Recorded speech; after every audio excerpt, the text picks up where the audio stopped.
Montana Territory, 1876. Cutter's Bend perched on the edge of wilderness and civilization like a rough-hewn compromise between the two worlds.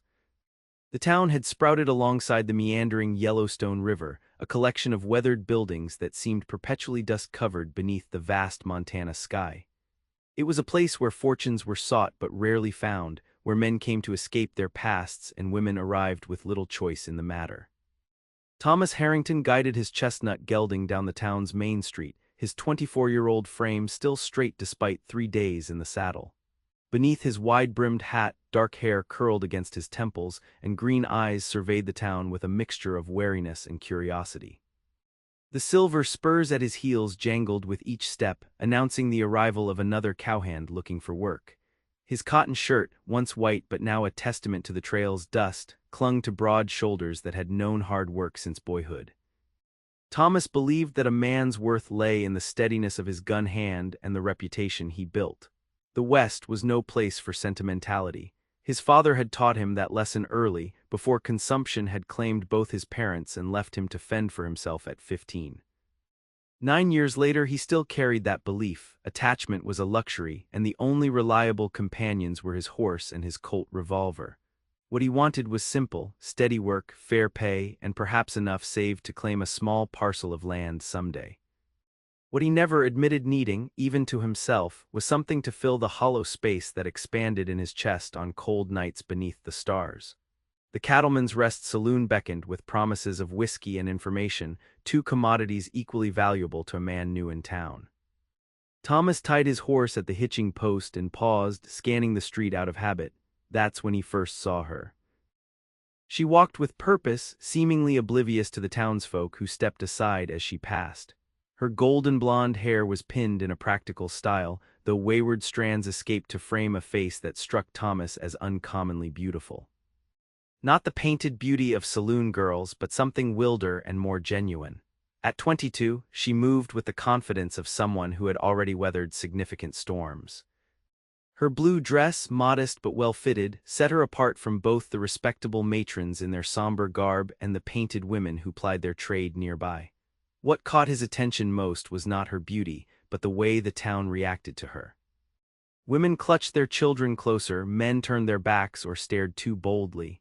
She was both visible and invisible, a paradox that tugged at something in Thomas's chest. He had no time for distractions, he reminded himself, and pushed through the saloon doors. "You would do well to keep your distance from that one," the bartender advised after Thomas inquired about local ranches hiring. "Cassidy Lowell might look like heaven, but that girl brings nothing but trouble." "I am looking for work, not women," Thomas replied, though his eyes strayed to the window. The bartender snorted. "Well, the Wilcox spread north of town is hiring. Old man Wilcox lost some men last month, regular trouble with rustlers. Pay is fair if you can handle a gun as well as a rope." Thomas nodded, finishing his whiskey. "Much obliged." By late afternoon, Thomas had secured employment at the Wilcox Ranch, with instructions to report the following morning. With nowhere particular to be until then, he found himself wandering the town, familiarizing himself with its layout. His steps slowed as he approached a small structure set back from the main street, a modest building with a hand-painted sign identifying it as Lowell Mercantile and Medicines. Through the window, he spotted the blonde woman from earlier, arranging bottles on shelves. Curiosity overrode caution, and Thomas pushed open the door, setting a small bell jingling. The woman turned, wariness immediately replacing the concentration on her face. "Can I help you?" Her voice was clear but guarded, like someone accustomed to hostility. "Just looking for some supplies," Thomas improvised. "New in town." "I gathered that much," she replied, gesturing toward the shelves. "Otherwise you would not be in here." Thomas raised an eyebrow. "Does my business offend you, miss?" "Lowell." "Cassidy Lowell," she hesitated before adding, "and no, your business does not offend me. Your business keeps my business alive, unlike the opinions of most in this town." Her directness was refreshing after the sideways glances and whispered warnings. "Thomas Harrington," he offered in return, "what exactly do you sell here that has the town so riled?" Something like amusement flashed across her features. "Medicines, remedies." Things that work when prayers and the doctor's bleeding techniques fail. She gestured to an array of bottles and packets.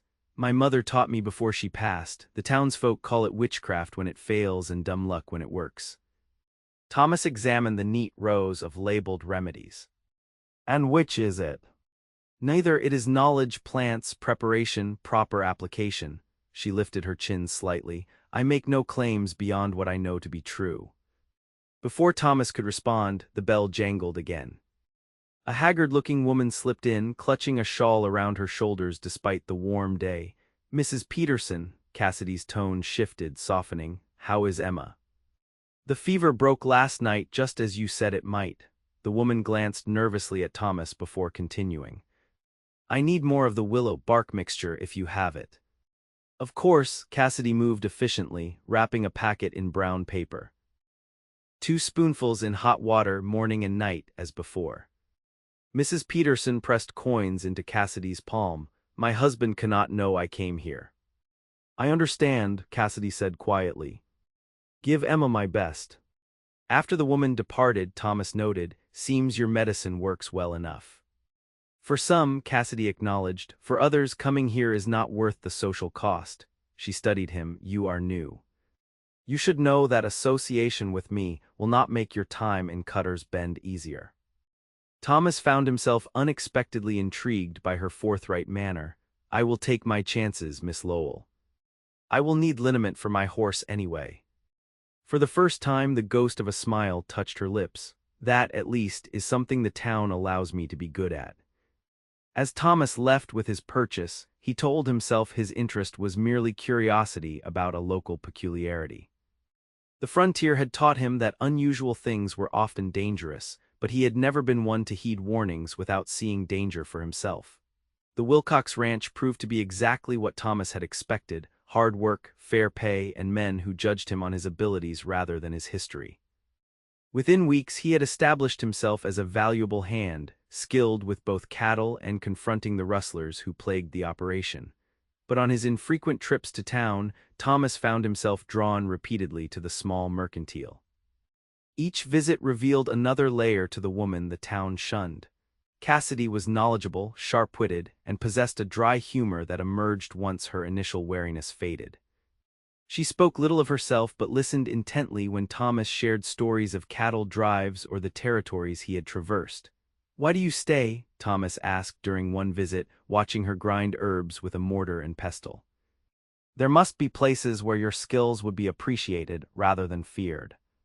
Cassidy's hands stilled. This was my mother's home. Her mother's before that. She resumed her work, the rhythmic grinding punctuating her words. The land behind this shop grows most of what I need. My roots are here, even if the soil is sometimes hostile. And your father? Gone before I was born. A passing miner who left nothing but his name in my mother's Bible, she shrugged. We managed without him. Until you were alone, Thomas observed. Cassidy's blue eyes met his directly. I have been alone since I was 16. 6 years is long enough to become accustomed to solitude. Thomas recognized the defense in her words. He had built similar walls around himself. Being accustomed to something does not make it preferable. Perhaps not, she conceded. But it makes it survivable. As autumn approached, Thomas found himself creating excuses to visit town. The ranch hands noticed his frequent absences and the teasing began. Harrington's sweet on the witch woman, drawled Sela's, an older cowhand, as they mended fences one afternoon. I am interested in her remedies, Thomas replied evenly. My horse has never moved better since using her liniment. Sela spat tobacco juice into the dust. Sure, boy, her remedies, just watch yourself. That girl's mother was the same, filled men's heads with notions before leaving them with nothing but regret. You knew her mother. Everybody knew Eliza Lowell. Beautiful as a sunrise and twice as dangerous. She could brew a potion to cure your ailment and another to make you think you were in love with her. Sela's hammered a nail with unnecessary force. That girl is her mother reborn, with the same power to bewitch. Thomas dismissed the old cowhand's superstitions, but the conversation lingered in his mind as he rode into town that Saturday. The mercantile's door was locked, unusual for midday, with no sign indicating Cassidy's whereabouts. Concern nudged at him as he checked the small cottage behind the shop, finding it similarly vacant. Following a hunch, Thomas rode north along the river, where Cassidy had mentioned gathering certain water plants. A mile upstream, he spotted a familiar blue dress on the riverbank and directed his horse toward her. As he approached, he realized something was wrong. Cassidy was kneeling beside a still form, a man lying motionless on the ground. She looked up at the sound of hoofbeats, her face streaked with dirt and what might have been tears. "Thomas," she acknowledged, her voice strained, "I could use your help." The injured man was Ezra Johnson, a farmer whose homestead lay beyond the river bend. A fall from his wagon had left him with a badly broken leg, and Cassidy had found him while gathering supplies. "I have set the bone, but I cannot move him alone," she explained, efficiently applying a splint fashioned from branches and torn fabric. "His wife expects him home by nightfall." Thomas marveled at the calm competence with which she worked. "You have done this before." Often enough, she secured the splint with practiced movements. "People who will not visit my shop in daylight sometimes find their way to my door after dark when necessity outweighs pride." Together, they managed to get Johnson onto Thomas's horse. The journey back to Johnson's homestead was slow and painful for the injured man, but Cassidy's presence seemed to calm him, her quiet instructions guiding them all through the ordeal. Mrs. Johnson's reaction when they arrived revealed the complicated relationship the community had with Cassidy. Initial relief at seeing her husband alive quickly mixed with visible discomfort at finding Cassidy involved. "I have splinted the break, but he needs rest," Cassidy explained, helping Thomas ease the man onto his bed. "This poultice will help with swelling, apply it twice daily." Mrs. Johnson accepted the medicine with reluctant gratitude. "The children and I thank you, Miss Lowell." The woman's eyes darted nervously to Thomas, clearly wondering about his association with the town's outcast. He met her gaze steadily, suddenly irritated by the unfairness of it all. As they departed, Thomas finally asked the question that had been building: "Why do they treat you this way when you only help them?" Cassidy's laugh held little humor. "People fear what they do not understand. My mother delivered half the children in this county and saved countless others with her remedies. Yet when sickness took the pastor's wife despite my mother's efforts, it became easier to blame witchcraft than accept that some ailments have no cure. And you continue her work despite their judgment." She glanced at him, the setting sun illuminating her profile. "What else would I do? Let knowledge die because of ignorance, let people suffer when I can ease their pain." She shook her head. "I cannot be other than what I am." Something shifted in Thomas that evening as they rode back to town side by side. The woman beside him was not dangerous because of some mystical power, but because she challenged his carefully constructed beliefs about attachment and belonging. Her steadfast commitment to her calling despite rejection stirred something long dormant in him, admiration that bordered dangerously close to deeper feelings. "Thank you for your help today," Cassidy said as they reached the edge of town. It was good not to be alone.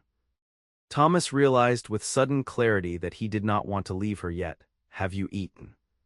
"I could." "No," her refusal came quickly, then softened. "I appreciate the thought, but being seen dining with me would do you no favors in this town. I am not concerned with the town's opinion." "You should be. You have made a place for yourself at Wilcox's. Why complicate that?" "Because you complicate everything simply by existing," Thomas thought but did not say. Instead, he nodded, respecting her boundaries while silently questioning his own. As October painted the surrounding hills with gold and crimson, Thomas found himself drawn more frequently to the mercantile. Their conversations expanded beyond remedies to books they had read, places they had seen or hoped to see. He discovered Cassidy possessed an education unusual for the frontier, provided by her mother and a trunk full of books inherited from a grandfather she had never met. "Sometimes I think I should leave," she admitted one quiet afternoon as they sat behind the shop sharing coffee. "Start fresh somewhere no one knows the Lowell women's reputation." "Why don't you?" Thomas asked, though the thought of her leaving created an unexpected hollow feeling in his chest. Fear, perhaps, she traced the rim of her cup, or hope that someday things might change here. She looked up at him. Strange how both can exist together. Thomas understood that contradiction all too well. He feared the vulnerability that came with caring for someone, yet increasingly hoped for exactly that connection with the woman beside him. The town noticed their growing friendship. Thomas felt the shift in how the other ranch hands regarded him, the sideways glances when he rode into town, the conversations that halted at his approach.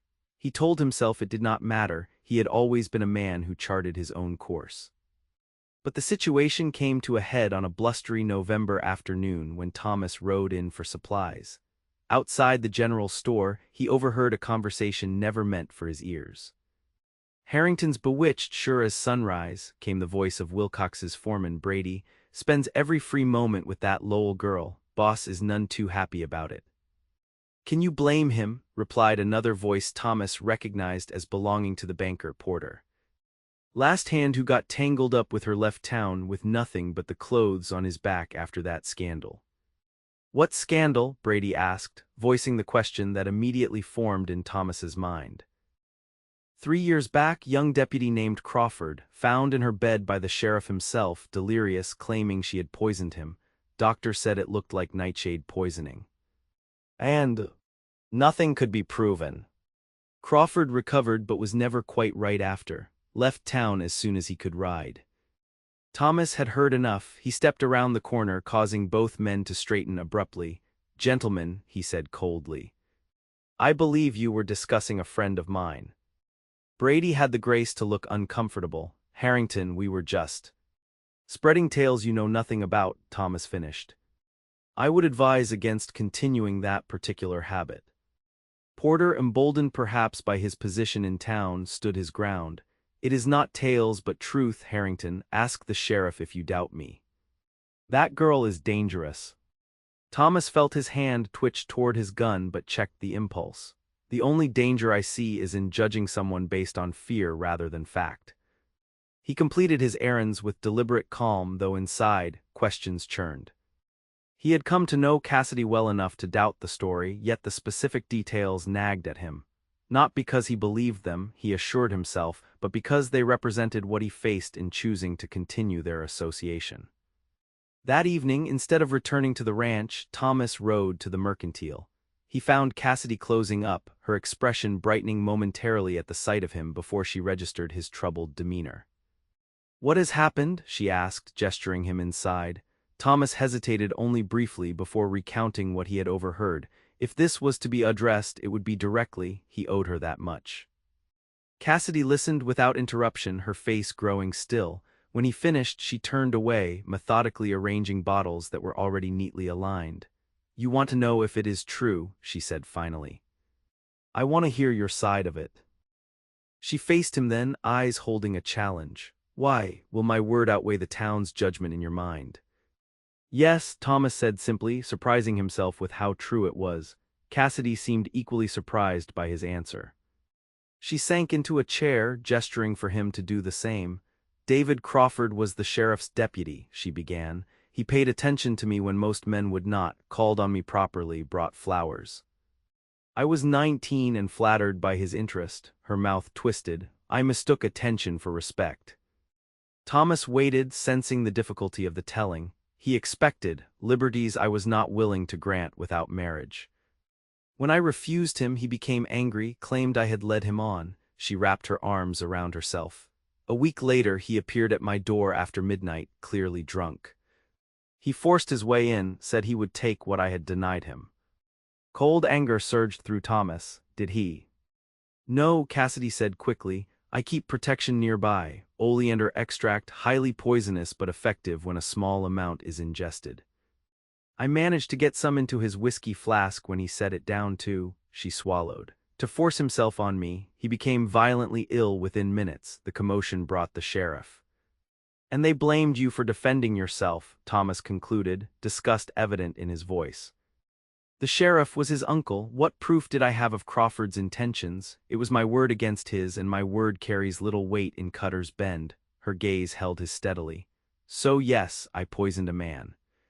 I would do it again if necessary." Thomas reached across the table, covering her hand with his. You did what was necessary to survive, there is no shame in that.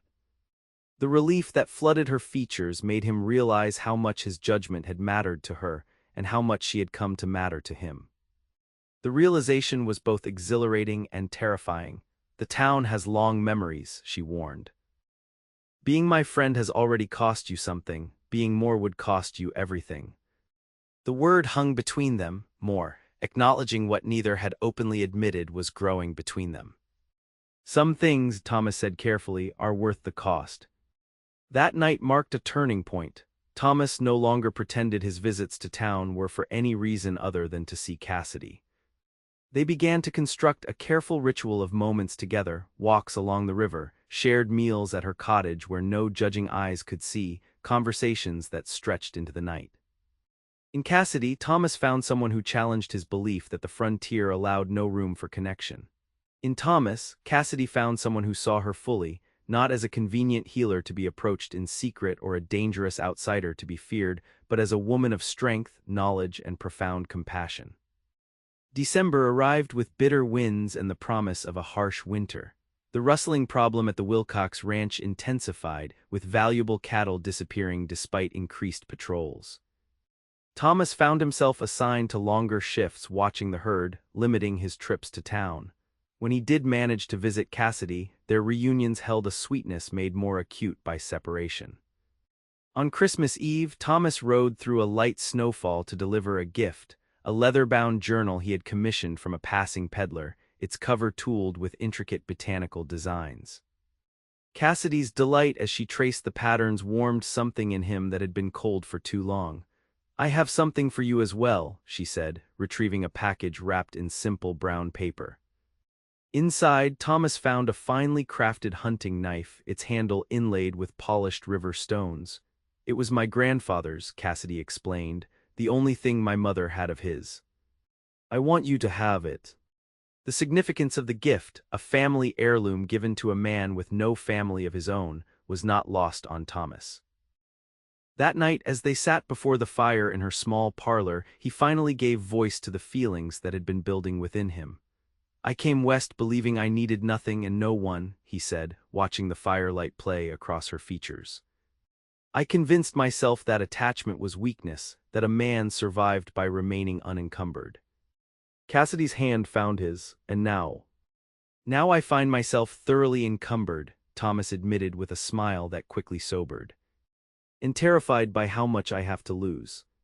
Her eyes held understanding. We are alike in that way, both so careful with our hearts. Perhaps too careful, Thomas suggested, drawing her closer. Perhaps it is time to risk something meaningful. When he kissed her, it felt like finally acknowledging a truth long evident, that his heart had recognized its companion even while his mind resisted the recognition. Cassidy responded with a depth of feeling that mirrored his own, her reserve melting into something warm and genuine that made all the town's disapproval seem a trivial price to pay. As winter settled fully over Montana territory, their courtship deepened despite the increasing complications. Wilcox had taken Thomas aside to warn him that his association with that Lowell woman was causing concern among the other hands. Thomas had responded that his personal life remained his own business as long as his work was satisfactory. The conversation had ended there, but Thomas felt the underlying threat. His position at the ranch was becoming precarious. Cassidy faced her own challenges. Business at the mercantile dwindled as word spread of her relationship with Thomas. Even those who had secretly sought her remedies now kept their distance, afraid of being associated with what the town increasingly viewed as a scandalous affair. We cannot continue this way, Cassidy said one February evening as they shared a simple meal in her cottage. You will lose your position, and I will lose what little business remains. Thomas reached across the table for her hand. Then we will make other arrangements. I have savings. Enough to start somewhere new, if you are willing. Hope flashed across her face before doubt clouded it. Leave just like that. Not just like that, Thomas corrected gently, with purpose. With a plan, he hesitated before adding together. The word hung between them, laden with meaning. Cassidy studied him, seeming to search for any hesitation in his expression. You would leave everything you have built here for me. I would build something better with you, Thomas replied, surprising himself with the certainty he felt, something that belongs to both of us. That night they began to formulate a plan. Thomas would give notice at the ranch after the spring roundup. They would marry and travel north to Helena, where Cassidy's reputation would not precede her and her medical knowledge might find greater appreciation in the growing city. For the first time since arriving in Cutter's Bend, Thomas felt his future taking definite shape, not the solitary existence he had always imagined, but something richer and more complex. The prospect was both exhilarating and unnerving. Their plans, however, were interrupted by events beyond their control. In early March, the rustling at the Wilcox Ranch escalated dramatically, with an entire herd of valuable breeding stock disappearing overnight. The ranch was thrown into crisis, with every hand called to participate in tracking the thieves. For 2 weeks, Thomas found himself riding from dawn until dusk, following trails that seemed deliberately misleading, doubling back on themselves or splitting in multiple directions. During a brief return to the ranch for supplies, he learned that Cassidy had fallen ill, influenza had struck the town, and she was among those affected. Torn between duty and personal concern, Thomas approached Wilcox directly. "I need to go to town," he stated without preamble. "Miss Lowell is ill." Wilcox's weathered face hardened. "We have rustlers stealing me blind, Harrington. Every hand is needed." "I understand that, sir, but I am requesting a day, just one day, to ensure she has proper care." "That woman has the whole town wrapped around her finger, you included," Wilcox growled. "First she bewitches my best hand, and now she calls you away during a crisis." Thomas fought to maintain his composure. "She has not called me, sir. She is ill with the influenza that is affecting half the town. No witchcraft involved. You have a choice to make, Harrington, your job or your witch. Decide now." The ultimatum hung in the air between them. Thomas had expected pushback, but not this direct confrontation. For a moment, his old instincts whispered that survival meant choosing security, the job, the steady pay, the respected position, but the man he had become in Cassidy's presence knew better. "Then I choose her," he said quietly. "I will collect my pay on the way out." Riding toward town with his belongings packed and his future uncertain, Thomas felt an unexpected lightness. The decision had been made for him in some ways, accelerating plans already in motion. His concern for Cassidy overshadowed any regret about leaving the ranch. He found her cottage door unlocked, the interior dim and too quiet. Cassidy lay in her narrow bed, her normally vibrant presence diminished by fever. The sight of her golden hair darkened with sweat, cheeks flushed with unhealthy color, struck Thomas with the force of a physical blow. "Thomas," her voice was weak, confused. "The ranch is no longer my concern," he said, moving quickly to her side. "You are." Over the next 3 days, Thomas barely left her side, applying the very remedies she had taught him to use: willow bark for fever, honeyed tea for her throat, cool compresses when the heat seemed unbearable. The irony was not lost on him that he now administered the medicines that had caused the town to shun her. On the 4th day, Cassidy's fever broke. Thomas dozed in a chair beside her bed, awakening to find her watching him with clear eyes for the first time since his arrival. "You stayed," she whispered. "Of course I stayed." He moved to sit on the edge of the bed, taking her hand. "I choose you above all else, Cassidy. I hope that is clear by now." A smile touched her lips, remarkably clear. "Though your decision-making might be questioned, considering I am hardly at my best." "You are alive," Thomas said simply. "That makes it the best day I have had in some time." As Cassidy regained her strength, they refined their plans for departure. April would give them time to settle her affairs, sell what could not be taken, and prepare for the journey to Helena. Thomas found temporary work at the livery stable, earning enough to maintain them while Cassidy recovered. But their carefully laid plans were destined for another disruption. In late March, as Cassidy began reopening the mercantile for limited hours, Sheriff Mills appeared at their door with grim news. "Crawford is back," he announced without preamble. "David returned 2 days ago." Cassidy's face drained of color. Thomas moved instinctively closer to her. "What does that have to do with us?" he asked, though he suspected he knew the answer. The sheriff removed his hat, turning it in his hands. David claims he has evidence that Miss Lowell deliberately poisoned him 3 years ago. He is pressing charges. That is absurd, Thomas snapped. She defended herself against his unwanted advances. The man should count himself fortunate she did not use a gun instead. That may be your view, Harrington, but the law will need to determine the truth of it. Mills looked uncomfortable but resolute. Miss Lowell, I need you to come to the jail. We will hold a hearing tomorrow when Judge Pearson arrives. Thomas stepped forward. She is not going anywhere with you. She is still recovering from illness. It is all right, Thomas, Cassidy said quietly, her hand on his arm. I will go. Fighting will only make things worse. The jail was a small, squat building with 2 cells and an office area that doubled as a courtroom when needed. Thomas insisted on accompanying Cassidy, his presence a clear statement that she would not face this alone.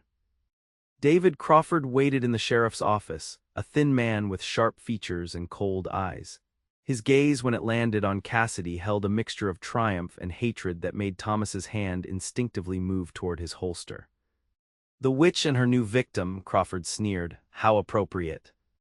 Enough, David, Sheriff Mills warned. You will present your evidence to the judge tomorrow, not make accusations now. My evidence is here, Crawford declared, patting a leather satchel. Documents from physicians in Denver confirming that my symptoms matched those of oleander poisoning. Testimonials from others who suffered similar fates at the hands of Eliza Lowell and her daughter. Lies, Thomas said flatly. Fabrications to satisfy your wounded pride. Crawford's smile did not reach his eyes. The judge will determine that, Cowboy. Until then, the witch stays in a cell where she belongs. Sheriff Mills at least had the decency to look uncomfortable as he led Cassidy to one of the cells. Thomas moved to follow, but Mills blocked his path. You can return tomorrow for the hearing, Harrington. She stays alone tonight. If you think I am leaving her here with that man nearby, you are sorely mistaken, Thomas replied, his voice dangerously quiet. After a tense standoff, Mills reluctantly agreed that Thomas could remain in the office area overnight. But any trouble and you will both be in cells, he warned. As darkness fell, the jail grew quiet. Mills retreated to his home next door, leaving a deputy to stand guard. Thomas sat rigidly in a hard chair, positioned where he could see both Cassidy's cell and the office entrance. You should go, Cassidy said softly from her cell. There is nothing you can do tonight. Thomas moved closer to the bars separating them. I am not leaving you alone, Cassidy, not with Crawford anywhere nearby. She reached through the bars to touch his face. This is what I feared, that being with me would bring you nothing but trouble. You are not trouble, Thomas said firmly. You are the best thing that has happened to me in this territory, perhaps in my life. Crawford and this town will not change that. When the deputy stepped outside for his hourly check of the perimeter, Thomas seized the opportunity to speak more freely. Listen to me, this hearing tomorrow is merely a formality. Crawford has the town's sympathy and the sheriff's ear. We need to leave tonight. Cassidy's eyes widened. Escape, that would confirm my guilt in everyone's mind. Better that than risking what passes for justice here, Thomas argued. I have seen how this town treats you. Do you truly believe you will receive a fair hearing? The conflict was visible on her face. Running seems like admitting I did something wrong. I defended myself, Thomas. That is all. I know that, he said gently. But Crawford has had 3 years to craft his story and gather supporters. We plan to leave anyway. This just accelerates our timeline. Before Cassidy could respond, they heard voices outside, the deputy speaking with someone whose response came too low to distinguish. Thomas tensed, moving away from the cell as the door opened to reveal Crawford, accompanied by 2 men Thomas recognized as ranch hands from a neighboring spread. Deputy had to check something in the back, Crawford announced with false cheer. Thought I would keep the prisoner's company in his absence. Thomas stood, his hand dropping to his gun. Leave now. Crawford's smile was ugly. You do not give orders here, Cowboy. My friends and I have business with the witch. Your business can wait for the judge, Thomas replied, not moving from his position between the men and Cassidy's cell. The judge is an old man with antiquated ideas about evidence and procedure, Crawford said dismissively. Some matters are better settled directly. One of the men with Crawford stepped forward, a coil of rope in his hands. Town's been patient long enough with her kind, time she faced proper frontier justice. The implication was unmistakable. Thomas drew his gun in one fluid motion. The only frontier justice tonight would be defending an innocent woman from lynch law. I suggest you reconsider your plans. Crawford's hand moved toward his own weapon. 3 against 1 Harrington, poor odds. Depends on who is doing the counting, came a new voice from the doorway. All heads turned to see Sheriff Mills standing there, his shotgun leveled at the group. Beside him stood Wilcox, the ranch owner, similarly armed. What exactly is happening here, David? Mills asked, his tone deceptively casual. Crawford recovered quickly. Just checking that our prisoner was secure, Uncle.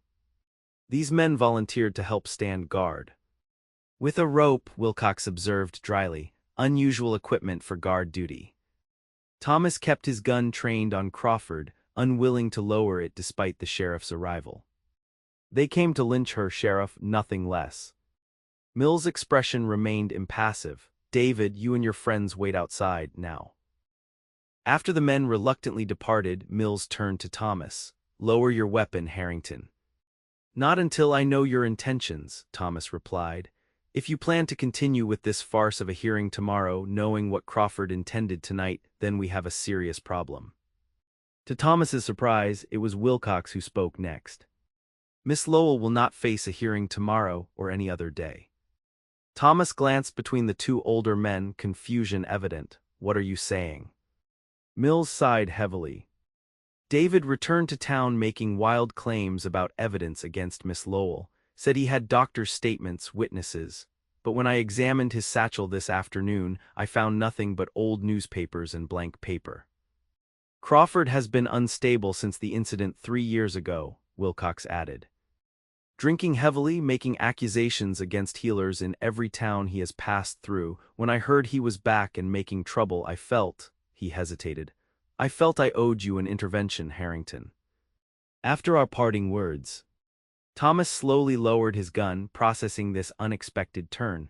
So there will be no charges. No charges, Mills confirmed. David will be escorted out of the territory come morning. He will not trouble Miss Lowell again. Cassidy's voice came softly from her cell. And what of the town's judgment? That remains with or without Crawford. Wilcox cleared his throat uncomfortably. The town might reconsider its position given time, particularly if certain facts became known. What facts? Thomas asked. That Eliza Lowell saved my wife during a difficult childbirth 20 years ago, Wilcox said quietly. That my daughter would not be alive today without her intervention. That I allowed town gossip to overwhelm my own knowledge of the Lowell women's true character. The admission hung in the air, unexpected and profound. Mills moved to unlock Cassidy's cell. You are free to go, Miss Lowell.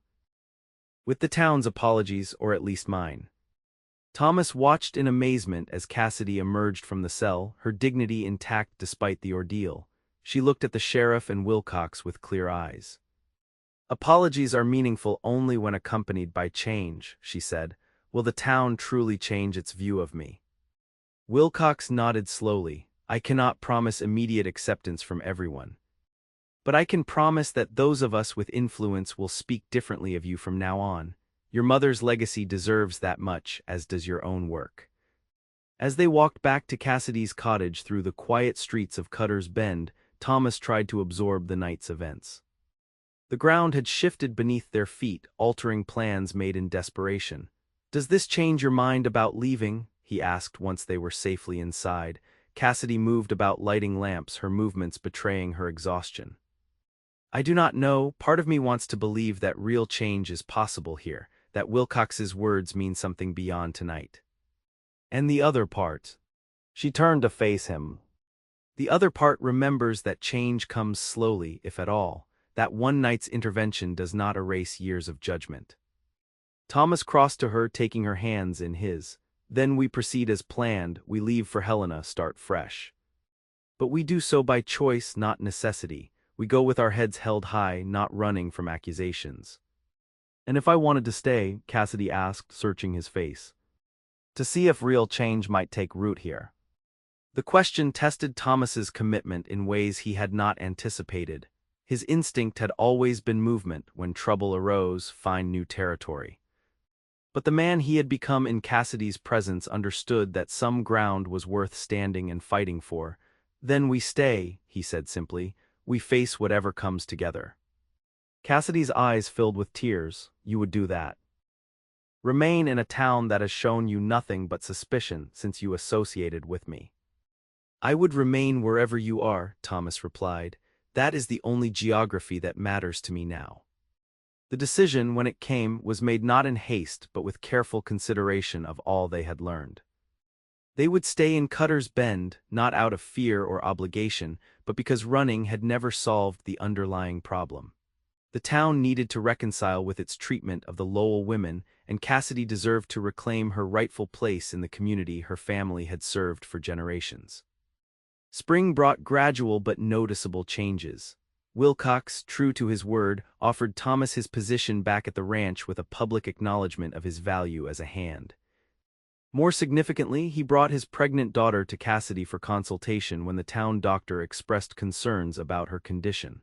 That single act, the wealthiest man in the county openly seeking Cassidy's expertise, began a slow shift in the town's behavior. Women who had previously crossed the street to avoid her began to nod in greeting. The mercantile saw a steady increase in business as people remembered the effectiveness of remedies they had secretly relied upon for years. Thomas and Cassidy were married in May, a small ceremony performed by a circuit preacher in the shade of the cottonwoods by the river. The attendance surprised them both, not just Wilcox and his family but several ranch hands, the livery stable owner, and even Mrs. Peterson and her now healthy daughter Emma. "Not exactly the new beginning we planned," Thomas observed as they stood together at the reception, watching the unexpected gathering of townsfolk who had come to celebrate with them. Cassidy leaned into his side, her wedding dress, a simple creation of pale blue that matched her eyes, rustling softly. "Perhaps the beginning was always here, waiting for us to stand our ground rather than surrender it." As summer bloomed across Montana territory, Thomas and Cassidy Harrington established themselves as fixtures in a community slowly learning to acknowledge its mistakes. The mercantile expanded to include a dedicated treatment room where Cassidy could attend to patients with greater privacy and equipment. Thomas continued working at the Wilcox Ranch while developing their own small parcel of land purchased with their combined savings. The transformation was not immediate or universal. Some in town maintained their distance, clinging to old suspicions. But with each child delivered safely into the world under Cassidy's care, with each fever broken by her remedies, with each public acknowledgement of her skills, the whispers diminished. Thomas found himself changed as well. The man who had believed attachment was weakness discovered that connection was his greatest strength. His bond with Cassidy provided not just companionship but purpose, a shared vision of a life where healing extended beyond physical remedies to the restoration of a community's fractured spirit. On the anniversary of their first meeting, Thomas presented Cassidy with a handcrafted sign for the mercantile, "Harrington Medicines and Healing Arts Continuing the Lowell Legacy." "Do you ever regret staying?" he asked as they stood together watching the sunset from the porch of their expanded cottage. Cassidy's hand found his, fingers interlacing with familiar warmth. "How could I regret the harder path when it has led to this? We have not just survived here, Thomas, we have thrived." Her words echoed his own thoughts. The town that had once called Cassidy an outcast now sought her wisdom. The man who had once believed love was a frontier liability now recognized it as his most valuable asset. Together, they had proven that sometimes the fiercest hearts were those that refused to abandon their true nature, even when surrounded by misunderstanding and fear. As twilight deepened into night, Thomas held Cassidy close, grateful for the spark of curiosity that had led him into her shop that first day, and for the courage they had both found to fan that spark into a flame strong enough to illuminate not just their lives but the community around them. In the end, it was not just Cassidy's heart that had proven irresistible to Thomas, but her conviction that people could be better than their worst judgments, a belief that had ultimately transformed a town, a man, and the future they would build together.